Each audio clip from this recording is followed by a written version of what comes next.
This is Story Recapped. Today I'm going to explain an action, adventure, and sci-fi film called The Wandering Earth. Spoilers ahead, watch out, and take care.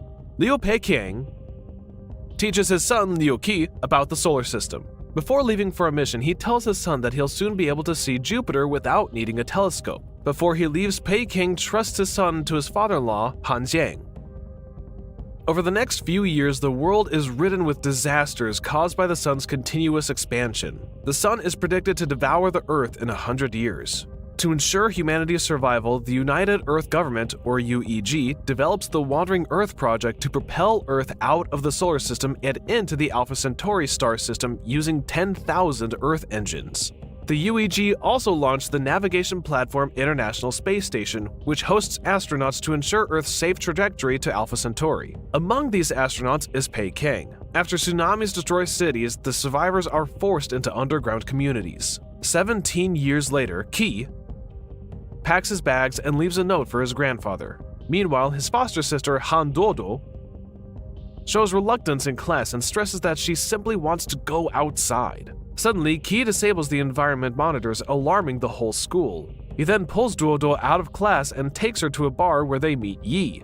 Qi trades a few supplies to gain fake IDs and thermal suits. Yi demands them to return the suits the next day, but Qi doesn't intend to return. Yi overhears this and demands a larger payment. When the gang threatens Qi to return the suits, he uses a gun to create a bubble that traps the gang before exploding. Qi and Duoduo escape and head to the exit points. Soon they are scanned, given equipment, and board the elevator to the surface.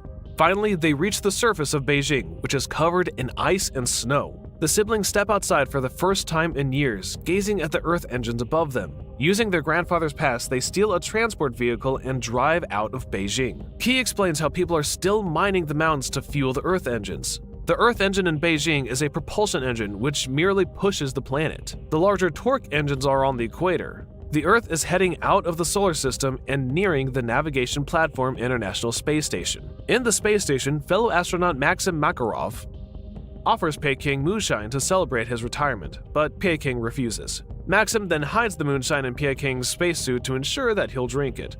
As the space station approaches Jupiter's orbit, Peiqiang grows concerned. Maxim assures him that things are going according to plan. Later, Peiqiang receives applause from his crew as he ends his service. He looks over the window, seeing Earth closing in. Due to a spike in Earth's gravity, Earth is being pulled off course and is in danger of collision. Disaster protocols are therefore activated. Meanwhile, Qi plans to take the transport truck to a nearby supply depot. Before getting far, however, they're caught and arrested. While in jail, they meet Tim, who's eager to make friends with all of his jailmates. Soon, Jiang arrives to collect his grandchildren. He attempts to bribe the warden to bail out his grandchildren, but this gets him arrested as well. In their cell, Jiang berates his grandchildren. Qi punches the wall in anger and causes the wall to crack. Soon, an earthquake decimates the underground city. The warden tries to free them before evacuating, but the cell bars fall onto him instead.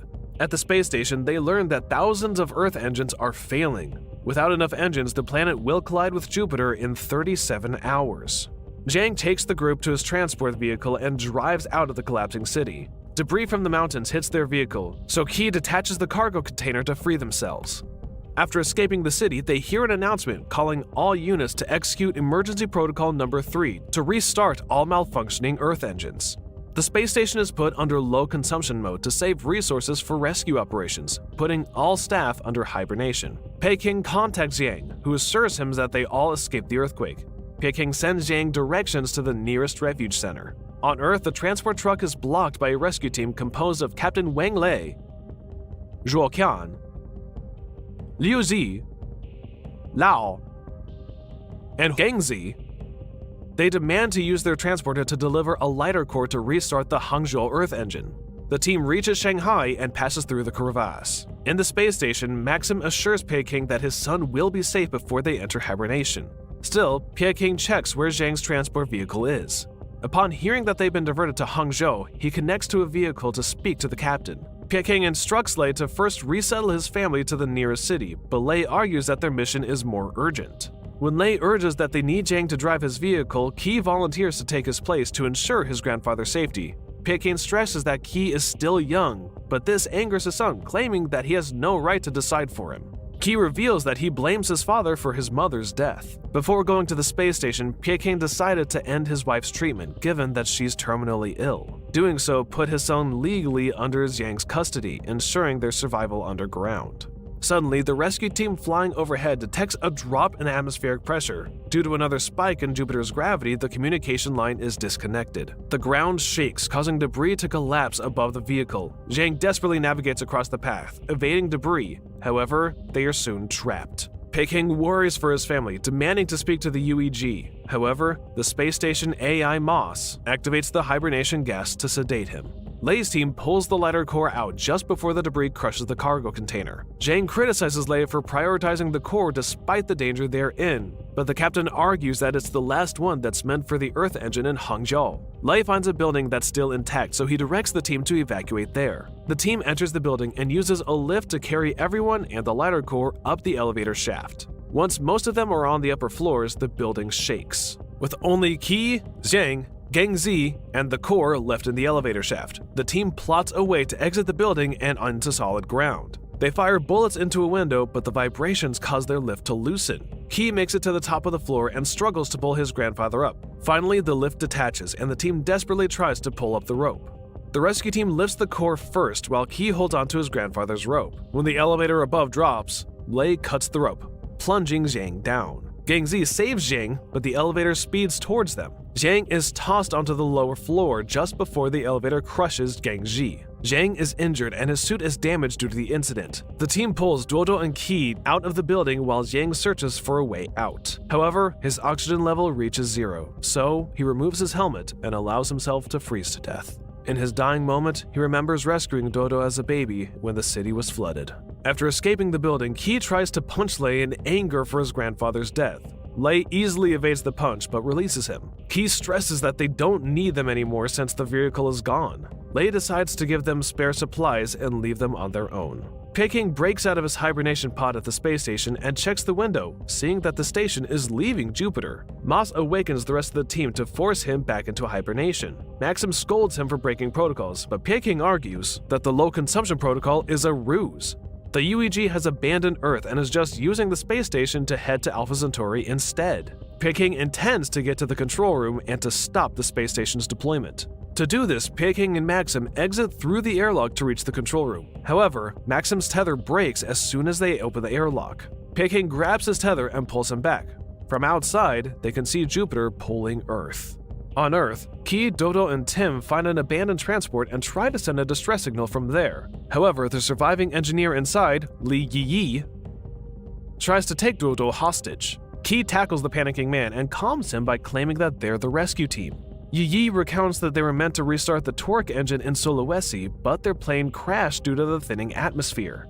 Qi fixes the transporter and their cargo, so Yi urges him to help him deliver their lighter core. When they switch their communications on, they receive Lei's distress call. Lei announces that magma has leaked into the underground city of Hangzhou, and a core to restart their engine is their only hope to save the residents. Yi stresses that the torque engine still should be prioritized over Hangzhou. Miles away, Lei's team finds Hangzhou destroyed. Huang Min suddenly dies from freezing temperatures, but Lei urges the rest of the team to keep moving forward. His crew argues that it's pointless, so to end the argument, Qian shoots the lighter core, rendering it useless. Lei berates them for wasting the sacrifices of their team members and those who are still living on Earth. Moments later, Qi's new vehicle arrives. Before talking to them, Tim stops him and reminds him that the vehicle is their only way to get to safety. Lei, however, has given up and announces the disbandment of their crew.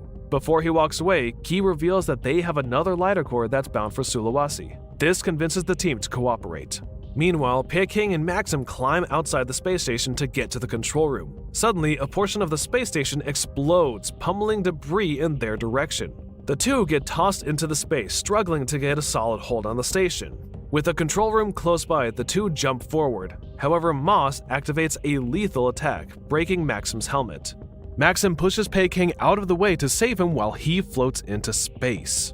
Angered by his friend's death, Peking leaps forward to successfully reach the airlock. As he climbs inside, Moss warns him that his actions would violate the Wandering Earth Act. Peking tosses a tank at the speaker to silence the AI. He proceeds to override the commands, but he is denied access. a new Moss speaker descends announcing that the UEG authorized deserting Earth. Key and his team soon arrive at the dark side of the planet, where Jupiter is pulling Earth. All the torque engines have been restored except for the one in Sulawesi. The team reaches the Sulawesi supply depot to refuel the transporter for the final journey. While refueling, the other Earth engines are activated, giving hope to the survivors. However, Earth is still being pulled. Moss reveals that it has already calculated that reactivating the engines is futile.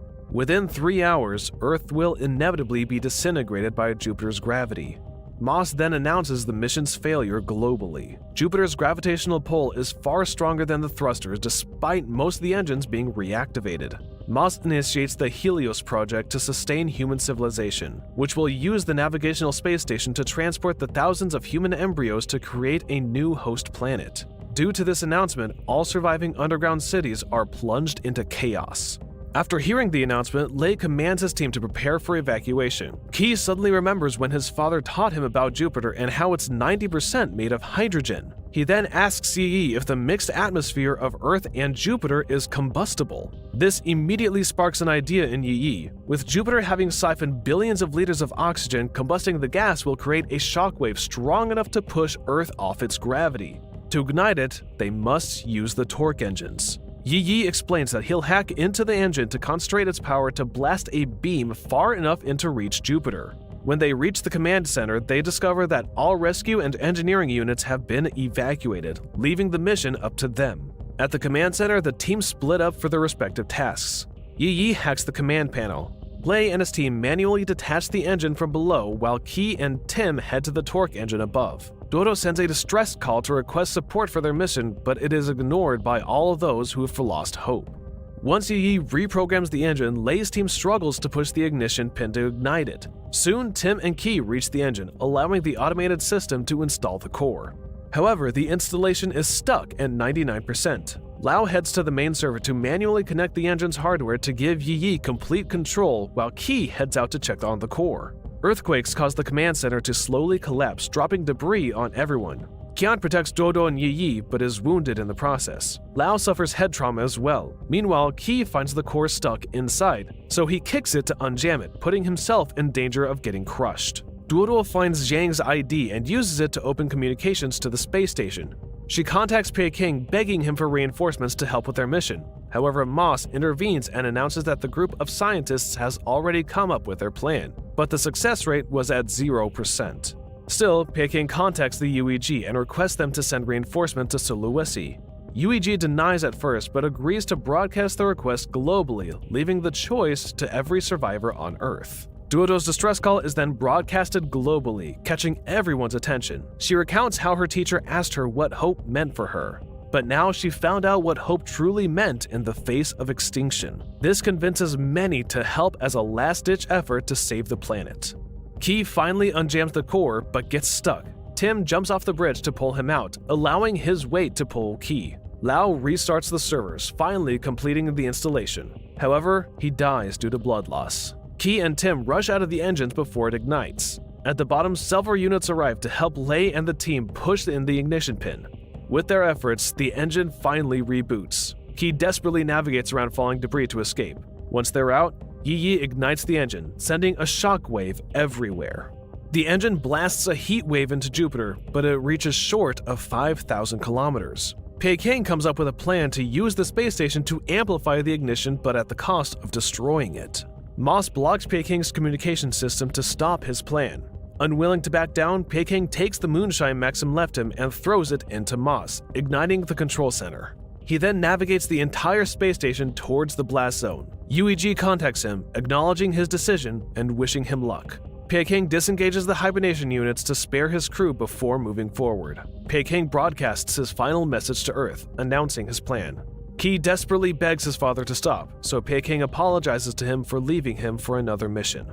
The space station burns in the blast zone, igniting its fuel to let the blast reach Jupiter. Key looks up and sees the gas giant in flames. Yi announces that the shockwave is approaching, warning everyone to take cover. Most of the team has evacuated, but Lei goes back to rescue Dodo. Tim and Key arrive at the command center and find Lei and Dodo stuck under debris. They first pull Dodo out, but Lei commands them to leave. He sends a farewell speech to his crew just before passing away. With all underground elevators gone, Key and the rest head to a nearby Earth engine to take cover. Soon the shockwave hits the planet, crushing their vehicle before they reach the engine. They fall into a cliff, but Tim and Key are able to hold on. Key lets go when he sees Dodo falling. He reaches for her hand just before they fall to the ground. Dodo wakes up finding that Key has activated the inflatable bubble to cushion their fall. However, the truck falls on them, and Key turns the bubble just before it hits. The impact still destroys the bubble and damages Key's helmet. Yi sees from the computer that Earth is leaving Jupiter's orbit, making their mission a success. 3 years later, Key walks across the Beijing underground city, greeted by many of the residents. He heads to the elevator to the surface, where Yi asks him about Dodo. Key brushes off his interest in his sister. Once they're on the surface, he takes his own transport truck, yet still struggles to drive. He and his team head for the engines as the planet continues the Wandering Earth project. This is all for Story Recapped for today. Subscribe to watch more videos like this. Tell us in the comments if you want us to recap your favorite movie. Watch other of our videos showing on the screen and leave a like because it helps the channel. And I would see you in the next video. Goodbye.